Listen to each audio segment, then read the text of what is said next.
కన్యా రాశిలో జన్మించినటువంటి వారికి ఈ పరాభవ నామ సంవత్సరంలో ఏ విధంగా ఉండబోతుందో క్లుప్తంగా తెలుసుకునే ప్రయత్నం చేద్దాం. కన్యా రాశి వారికి ఈ సంవత్సరం ఆదాయం 8, వ్యయం 11, రాజ్యపూజ్యం 3, అవమానం 3. గమనించుకున్నట్లయితే ఈ కన్యా రాశి వారికి సప్తమ శని ప్రభావము జాతకరీత్యా యోగము కాదు, అవయోగము కాదు. కాకపోతే అనుకున్నటువంటి ప్రతి పని కూడాను ఆలస్యంగా పూర్తి చేయాలనేటువంటి పరిస్థితులు ఎదురవుతాయి. అంతేకాకుండా ఇక్కడ ప్రధానంగా పోస్ట్పోన్మెంట్ ఆఫ్ వర్క్ అనేటువంటిది ఎక్కువగా ఉంటుంది. కాబట్టి ఏ పని ఏ రోజుకు ఆ రోజు కనుక ముగించుకునే ప్రయత్నం కనుక చేసుకున్నట్లయితే ఈ శని ఈ కన్యా రాశి వారికి యోగప్రదుడుగానే మారుతాడు.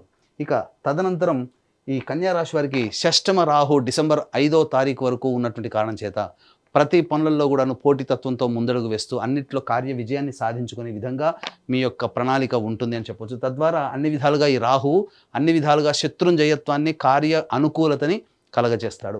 ఇక 12వ ఇంట కేతు యొక్క ప్రభావం రాహుకి వ్యతిరేకంగా ఫలితాలు ఇచ్చేటువంటి స్థితి అనేటువంటిది ఉంటుంది.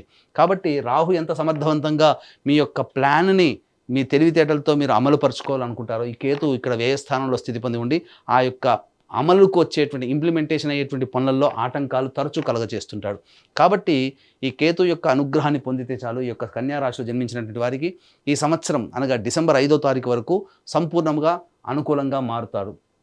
ఇక ప్రధానంగా నైసర్గిక శుభగ్రహమైనటువంటి గురువు దశమ కేంద్ర స్థానంలో స్థితి పొంది ఉన్నటువంటి కారణం చేత మీరు చేస్తున్నటువంటి వృత్తి, ఉద్యోగ, వ్యాపారాల్లో మీ యొక్క అభివృద్ధిని ప్రధానంగా మీకు కీర్తి ప్రతిష్టలు పెరిగే అవకాశం. కాకపోతే మీకు ప్రధానంగా అనుకున్నది ఒకటి, జరిగేది ఒకటిగా ఉండే అవకాశం ఉంటుంది. కాబట్టి ఈ యొక్క దశమ గురువు యొక్క సంచార ప్రభావం నుంచి బయటపడాలి అనుకున్నప్పుడు దైవానుగ్రహాన్ని పొందే ప్రయత్నం చేయడం. ఎందుకంటే మే 31వ తారీఖు వరకు కూడాను అనుకూలంగా ఉండదు.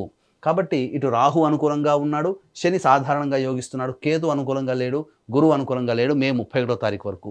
తదనంతరం జూన్ 1వ తారీఖు నుంచి అక్టోబర్ 30వ తారీఖు వరకు కర్కాటక రాశిలో సంచారం చేస్తున్నటువంటి కారణం చేత ఇటు రాహువు ఇటు గురువు ప్రధానంగా అన్ని విధాలుగా యోగాన్ని ఇచ్చేటువంటి పరిస్థితి. కాబట్టి ఈ కన్యా రాశిలో జన్మించినటువంటి వారు ఏదైనా పని సాధించుకోవాలి, కొత్త పనులు మొదలు పెట్టుకోవాలి, అనుకున్న పనులలో ముందడుగు వేయాలి, ఆర్థిక పుష్టి జరగాలి, ధనాభివృద్ధి కావాలి, అన్ని విధాలుగా సహాయ సహకారాలు సమాజం నుంచి, కుటుంబం నుంచి, ఉద్యోగం చేస్తున్నటువంటి తోటి సహాయ ఉద్యోగస్తుల నుంచి పొందాలనుకున్నప్పుడు జూన్ 1వ తారీఖు నుంచి అక్టోబర్ 30వ తారీఖు ఉన్నటువంటి మధ్యకాలం ఈ 5 నెలల కాలంలో మీరు ప్రయత్నాలు ప్రారంభించవచ్చు. ఈ 5 నెలల సమయంలో కొత్త ఉద్యోగాల్లో మీరు చేరవచ్చు, ఉద్యోగంలో వేరే ఉద్యోగానికి మారవచ్చు. అలాగే ప్రధానంగా ఈ సంబంధించినటువంటి కొత్త వ్యాపార అభివృద్ధి, వ్యాపార విస్తరణ, కొత్త వ్యాపారాలు ప్రారంభించడం లాంటివి చేసుకోవచ్చు. అన్ని విధాలుగా ఈ సమయం చాలా అనుకూలంగా ఉండేటువంటి సమయంగా చెప్పవచ్చు.